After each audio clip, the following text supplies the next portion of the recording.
श्रीमती अंजली दमानिया यांनी काही महनीय व्यक्तींचे खरात यांच्याशी बोलणं झाल्याचा आज दावा केलेला आहे. जोपर्यंत खरातांवर कुठलेही आरोप नव्हते तोपर्यंत त्यांच्याशी कोणीही फोनमध्ये बोलण्यावर कुठलेही निर्बंध नव्हते किंवा तसं बोलण्यामध्ये कोणतंही गैर नव्हतं. असं असताना केवळ फोनवर बोलले म्हणून सिनियर मंत्र्यांवर आरोप करणं हे संपूर्णपणे चुकीचं आहे असं मला वाटतं. आणि त्याच्याचबरोबर दीपक लोंढे हे खरात यांच्याशी बोलले, त्याच्याशी माझा संबंध जोडण्याचा त्यांनी प्रयत्न केलेला आहे. माझा काय संबंध आहे दीपक लोंढेंशी?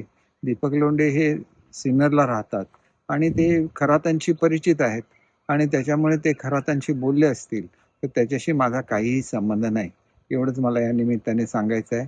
विनाकारण प्रत्येक गोष्टीमध्ये माझं नाव गुंतवण्याचा प्रयत्न करणं हे अत्यंत चुकीचं आहे असं मला वाटतं.